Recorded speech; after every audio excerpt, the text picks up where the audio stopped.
एक हिंदुस्तानी लड़का दुबई बढ़ई का काम करने के लिए जाता है। जब वहां जाता है, जिस शेख के यहाँ गया था, उस शेख के यहाँ बड़ी शिद्दत से काम कर रहा था। एक दिन की बात है, शेख की बेटी मौका पा करके इस लड़के को बुलाती है। बुलाने के बाद इस लड़के को एक मेडिकल पर भेजती है। मेडिकल पर भेज करके उस लड़के से निरोध मंगवाती है। निरोध मंगवाने के बाद रात को उस लड़के को अपने कमरे में बुलाती है। कमरे में बुलाने के बाद वह निरोध उस लड़के के हाथ पर रख करके कहती है कि इस निरोध का इस्तेमाल करके तुम मेरे साथ संबंध बनाओ। जब इतनी बात वह लड़का सुनता है, अवाक रह जाता है। फिर इसके बाद वह लड़का जो करता है, आप सब सुन करके हैरान रह जाएंगे। नमस्कार, प्रणाम। हम अजित यादव उर्फ शेरा भाई, हमारे इस चैनल में आप सबका बहुत बहुत स्वागत है। अगर आप लोग हमारे इस चैनल को सब्सक्राइब नहीं किए हों तो आप सबसे निवेदन है, आप लोग हमारे इस चैनल को सब्सक्राइब करें, लाइक करें, कमेंट करें। कहानी अच्छी लगे तो इसको शेयर जरूर करना। बड़ी ही दिलचस्प कहानी है, मनोरंजक कहानी। इस कहानी को आप लोग पूरा सुनिएगा। हम उम्मीद करते हैं कि आप लोग पसंद करेंगे। अब कहानी शुरू होती है। यह कहानी शुरू होती है असम प्रांत से। यहीं के रहने वाले एक गरीब व्यक्ति जिनका नाम पांचू राम होता है। पांचू राम की पत्नी का नाम सुजाता देवी होता है। इन दोनों दंपत्ति के बीच में एक बेटा होता है जिसका नाम लोग बड़े प्यार से गोपाल रखते हैं। गोपाल बड़ा ही होनहार लड़का, बड़ा ही सीधा स्वभाव का लड़का था। ये जो पांचू राम जी थे, मेहनत मजदूरी का काम किया करते थे। इतने गरीब थे कि समय पर दो जून की रोटी भी मुहाल हो जाया करती थी। इसीलिए मेहनत मजदूरी करके दो रोटी जुटाने के चक्कर में पड़े रहते थे। कभी कभी साहब जब काम नहीं मिलता था तो पांचू राम बिल्कुल हताश हो जाया करते थे। और कभी कभी घर के लोग, उनकी पत्नी, उनका बच्चा लोग केवल पानी पी करके सो जाया करते थे। गरीबी चरम पर थी। अब वो पांचू राम जी अपने बच्चे को एक प्राथमिक विद्यालय में पढ़ाते हैं, क्योंकि पैसा ज्यादा नहीं था कि अपने बच्चे को किसी स्टैंडर्ड स्कूल में पढ़ा सकें। परेशान थे गरीबी से, बच्चे को प्राथमिक विद्यालय में पढ़ाते हैं। बच्चा पढ़ने लिखने जाया करता था, फिर भी बड़ी लगन से वह बच्चा पढ़ता था। गोपाल, धीरे धीरे समय बीत रहा था, बच्चा बड़ा हो रहा था। अब कुछ ही दिन बाद गोपाल इंटर की पढ़ाई कंप्लीट करता है। इंटर की पढ़ाई जब कंप्लीट कर लेता है तब अपने पिताजी से कहता है कि पिताजी, अब मैं आगे नहीं पढ़ूंगा, अब मैं बढ़ई का काम सीखना चाहता हूं। अब जब पांचू राम जी इतनी बात अपने बेटा गोपाल की बात को सुनते हैं, कहते हैं बेटा, गरीबी चरम पर है, तुम्हारी सोच अच्छी है, तुम काम सीखो और दो पैसा कमाओ, घर में मदद करो, पैसे से हम लोगों की गरीबी कोसों दूर चली जाए। यही बात सुन करके अब गोपाल बढ़ई का काम सीखने के लिए जाता था। रोज 20 रुपये, 25 रुपये, 50 रुपये ऐसे उसको मिल जाया करते थे। उसी से साग सब्जी लाता था। घर का जो खर्च था साग सब्जी का, ये चल रहा था। पिताजी जो दो पैसा लाते थे उससे राशन पताई घर में भरा लिया करते थे। ऐसे ही समय धीरे धीरे गरीबी में बीत रहा था। एक दिन की बात है, पांचू राम जी एक लड़की वाले के घर जाते हैं। पांचू राम जी का एक दोस्त होता है, उनको लेकर के जाता है। कहता है कि खूबसूरत लड़की है, चलो आप उसको देख लो और उस लड़की से गोपाल की शादी करा दो। लड़की बड़ी ही खूबसूरत है, उस लड़की का नाम माया है।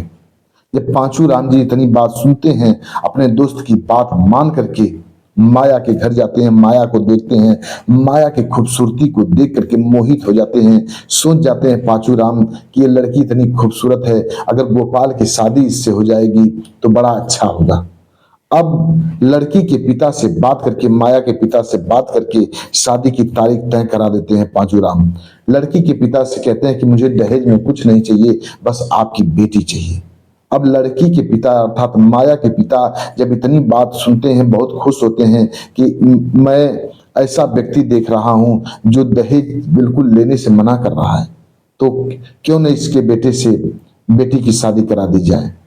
अब माया के पिताजी तुरंत पंडित जी को बुला करके शादी की तारीख तय करा देते हैं। फिर इसके बाद पांचू राम जी अपने घर आते हैं।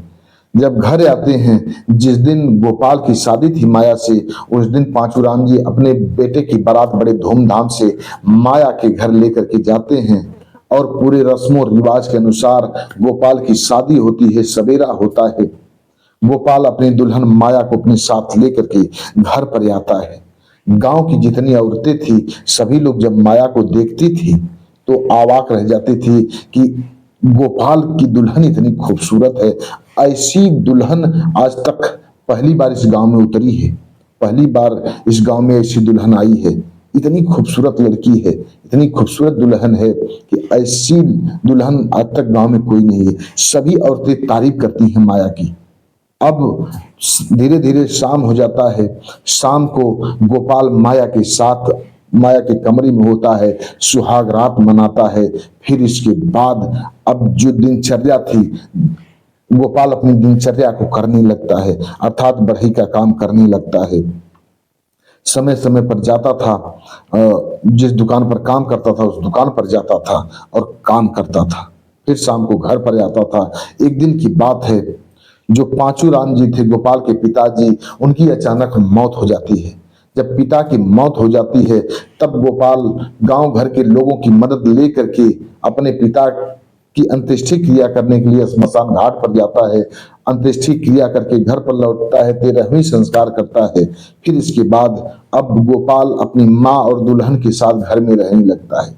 धीरे धीरे समय कुछ दिन और व्यतीत हुआ, करीब करीब 1 वर्ष का समय बीत जाता है। 1 वर्ष का जब समय बीत गया तब अचानक गोपाल की माँ की भी तबीयत खराब हो जाती है। गोपाल अपनी माँ का इलाज कराता है लेकिन तबीयत में कोई सुधार नहीं होता है। गोपाल की माँ की भी मौत हो जाती है। जब गोपाल की माँ की भी मौत हो जाती है तब गोपाल अपनी माँ को अंत्येष्टि क्रिया करने के लिए स्मशान घाट पर लेकर के जाता है। फिर वही क्रियाक्रम करता है, घर पर आता है, 13वीं संस्कार बिताता है। बिताने के बाद फिर अपने बढ़ईगिरी काम में लग जाता है। फिर ऐसे ही धीरे धीरे करीब करीब 6 महीने का समय बीत गया।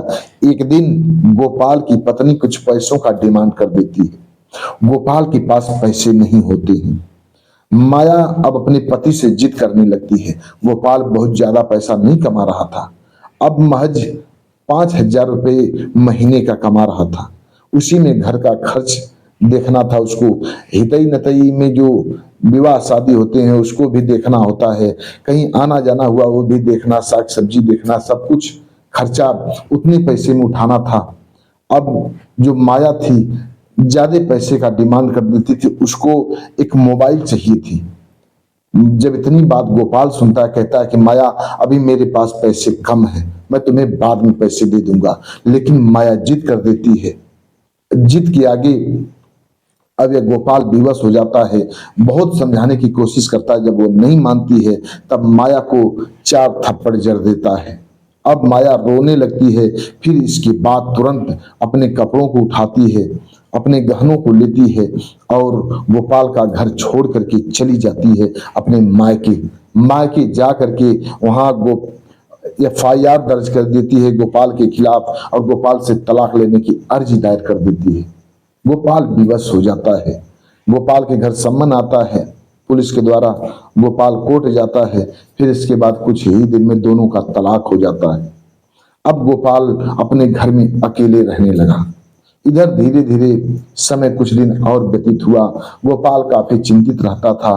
गोपाल को लगा कि मेरी दुल्हन पैसों के कारण मुझे घर पर छोड़ करके चली गई, मुझसे तलाक ले ली, अब मैं दूसरी शादी नहीं करूंगा। अब गोपाल अपने उसी काम में लग जाता है और अपना काम करता था, अपना जीवन निर्वाह कर रहा था। एक दिन की बात है, गोपाल का एक दोस्त था जिसका नाम था दीपक। दीपक दुबई में कमा रहा था, वो अभी कारपेंटर था। अब गोपाल से एक रोज मिलता है और दीपक कहता है कि गोपाल तुम यहाँ क्या कर रहे हो, तुम भी मेरे साथ दुबई चलो और 2 पैसा कमाओ और अपनी जिंदगी के बारे में सोचो। जब इतनी बात गोपाल सुनता है, कहता है यार दुल्हन भी छोड़कर के चली गई, माता पिता की मौत हो गई, अब मैं जितना कमा लेता हूं उतना मेरे लिए काफी है। तब दीपक कहता है कि और अधिक पैसा कमाओ, कुछ अधिक तरक्की करो। जो दुल्हन तुम्हें पैसे के लिए छोड़कर गई है उसके गाल पर एक तमाचा होगा जब तुम काफी तरक्की कर जाओगे। कोई ना कोई जासूस होगा जो इस बात की जानकारी उसके मायके वालों को देगा, माया को तक पहुंचाएगा। और माया जब सुनेगी कि गोपाल बहुत अधिक पैसे कमाता है दुबई में रह करके, तब वो अपने करनी पर पछताएगी। इतनी बात जब गोपाल सुनता है, कहता है कि दोस्त तुम ठीक कह रहे हो, मुझे क्या करना होगा, कैसे दुबई में चलूंगा बताओ। तब वह दीपक कहता है गोपाल का दोस्त कि तुम अपना पासपोर्ट तैयार करा लो। पासपोर्ट तैयार कराने के बाद मैं एक शेख से बात करता हूँ और शेख से बात करके तुम्हें दुबई अपने साथ ले चलता हूँ। अब जब इतनी बात गोपाल सुनता है, कहता है ठीक है। गोपाल अपने दोस्त को साथ लेता है, दीपक को, और अपना पासपोर्ट रेडी करा लेता है, तैयार करा लेता है। फिर इसके बाद अब वह दीपक जिस शेख के यहाँ रहता था, बढ़ई का काम करता था, उस शेख से बात करता है। बात करके कहता है कि शेख मेरा एक दोस्त है, आपके यहाँ आना चाहता है, क्या मैं उसको आपके यहाँ ला सकता हूँ। वह शेख कहता है कि जरूर उसको लेकर के आओ, मैं वीजा भेज रहा हूँ और उसको लेकर के यहाँ आओ। जब इतनी बात दीपक सुनता है, गोपाल को बताता है, गोपाल बेहद खुश होता है। कुछ ही दिन बाद वह शेख वीजा गोपाल के नाम का दीपक के पास भेज देता है। अब वीजा दीपक अपने दोस्त गोपाल को दे देता है। फिर इसके बाद जिस दिन दोनों की फ्लाइट थी, दोनों दोस्त एक साथ फ्लाइट के जरिए दुबई के एयरपोर्ट पर जाते हैं। फिर इसके बाद दीपक अपने साथ गोपाल को लेता है और उस शेख के यहाँ जाता है जिस शेख के यहाँ काम करता था। अब जब दोनों वहां पहुंच जाते हैं, गोपाल अपने दोस्त के साथ उस शेख के यहाँ काम करने लगता है। गोपाल वहां बड़ी शिद्दत से काम करता था। अब वह जो शेख था गोपाल को बहुत पसंद करने लगा। धीरे धीरे 3 वर्ष का समय बीत गया। एक दिन की बात है, जो गोपाल का दोस्त दीपक था, वह अपने दोस्त गोपाल से कहता है कि गोपाल अब मैं घर जाना चाहता हूँ, क्या तुम भी चलोगे। गोपाल कहता है कि नहीं, मैं नहीं जाऊंगा, मेरा घर पर है कौन, किससे मिलने के लिए जाऊंगा, तुम जाओ और जल्दी वापस चले आना।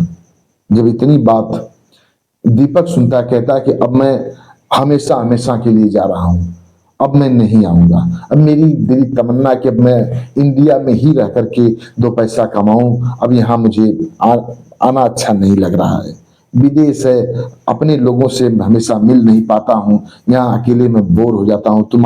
जब तुम यहाँ साथ में आए तो थोड़ा मुझे मनोरंजन फील हुआ, तुम्हारे साथ मैं मनोरंजन कर रहा था, लेकिन मुझे यहाँ अच्छा नहीं लगता है। अपना इंडिया सबसे बेटर है, मैं इंडिया चला जाऊंगा, अब मैं वहीं रहूंगा। जब इतनी बात गोपाल सुनता है, अपने दोस्त दीपक को नम आंखों से विदा करता है। दीपक अपने घर चला आता है और यही रहने लगता है, अपने ही मार्केट में दुकान खोल करके दुकान चलाने लगता है। लेकिन गोपाल वहीं रहने लगा। एक दिन की बात है, जो गोपाल का शेख था, वह शेख एक दूसरी लड़की से शादी कर लिया। उस जो शेख था उसकी खुद की बीवी थी और एक बेटी भी थी।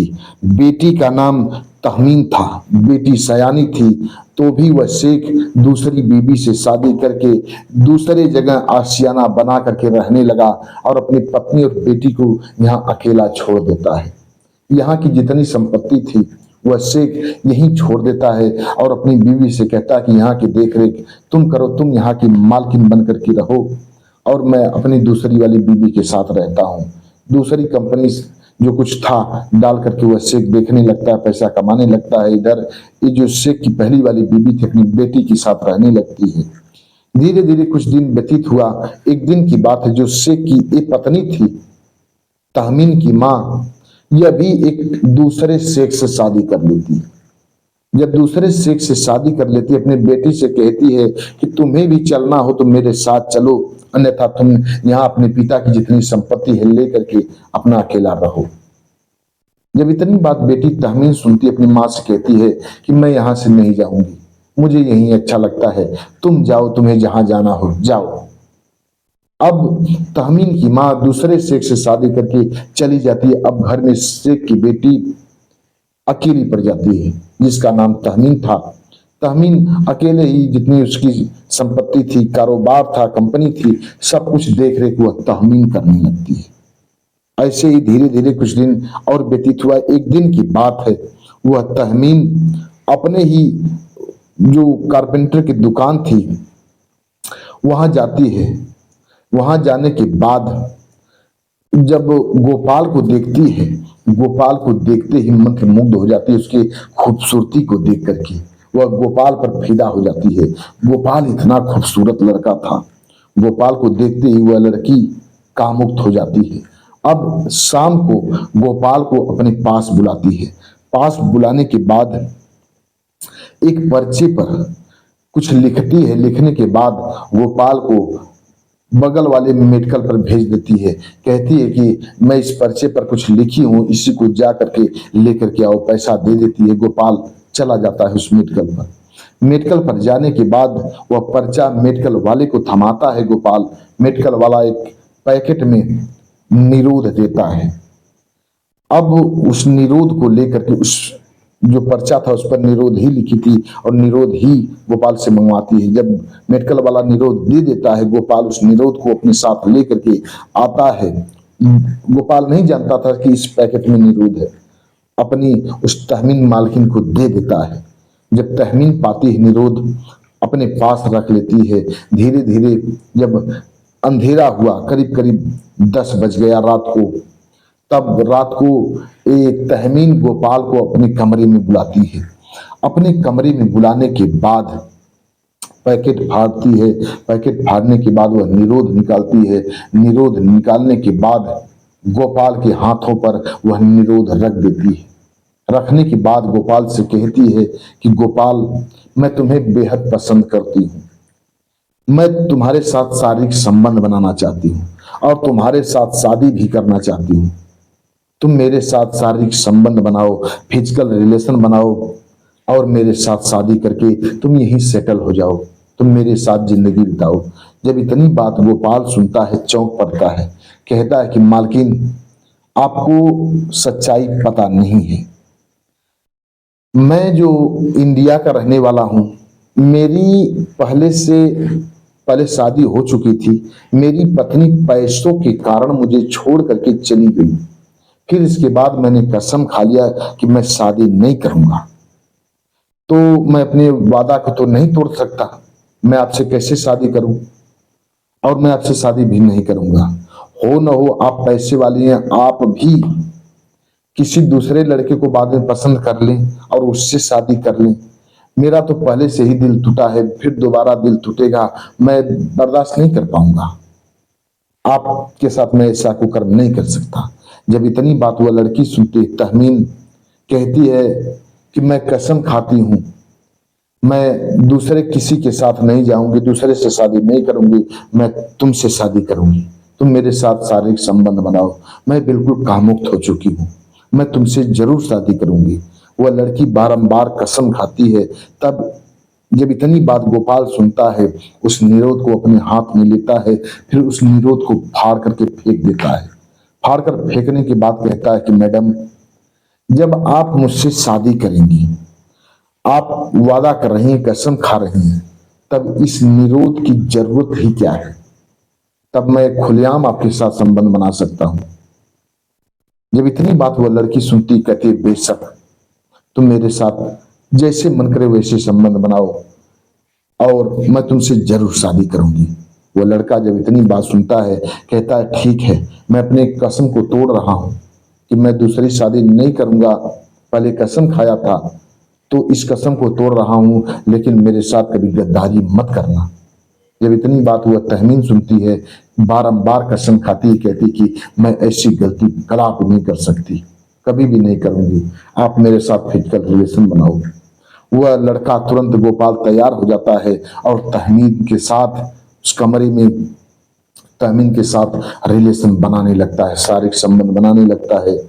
तहमीन के काम की पूर्ति करता है, उसके हवस की आग को शांत करता है। फिर इसके बाद दोनों साथ ही साथ रहने लगते हैं। अब एक दिन की बात है, तहमीन गोपाल को अपने साथ लेती है। साथ लेने के बाद वहीं के कोर्ट में जाती है। कोर्ट में जाने के बाद गोपाल से शादी करती है। शादी करने के बाद गोपाल अब वहीं रहने लगता है। कुछ ही दिन बाद वह लड़की गोपाल को वहीं की नागरिकता दिला देती है और गोपाल अपना धर्म परिवर्तन कर लेता है, वहां का मुसलमान बन जाता है। और उस लड़की के साथ, तहमीन के साथ वहीं रहने लगता है, अपना जीवन बिताने लगता है। बस आज की कहानी इतने तक। कहानी कैसी लगी आप लोग कमेंट बॉक्स में बताइएगा। हमारे कुछ व्यूअर हैं जो कि अपना नाम लेने के लिए अपील किए हैं। एक है पूर्णानंद साहू, ये छत्तीसगढ़ के रहने वाले हैं। ब्रोजेंद्र सिंह, ये मणिपुर के रहने वाले हैं। राव मोहम्मद यासीन, लाहौर पाकिस्तान के रहने वाले हैं। महानंद जी, ये फरीदाबाद के रहने वाले हैं। और ये अनुज कुमार त्रिपाठी, ये उत्तर प्रदेश लखनऊ के रहने वाले हैं। सरोज कुमार राय, ये प्रतापगढ़ उत्तर प्रदेश के रहने वाले हैं। डॉक्टर राकेश सैनी बिजनौर के रहने वाले हैं। ये लोग हमारी हर कहानी को सुनते बेहद पसंद करते हैं। वीडियो में नाम लेने के लिए अपील किए थे, हमने बारी बारी से इन लोगों का नाम लिया। आप भी अपना नाम बुलवाना चाहते हैं तो कमेंट बॉक्स में अपना नाम दीजिए, एड्रेस बता दीजिए, आप सबका भी बारी बारी से नाम लिया जाएगा। कहानी कैसी लगी कमेंट बॉक्स में जरूर बताइएगा। चैनल को लाइक सब्सक्राइब करना मत भूलिएगा। मिलते हैं अगले एपिसोड में किसी एक नई कहानी के साथ, इंटरेस्टिंग कहानी के साथ। तब तक के लिए नमस्कार।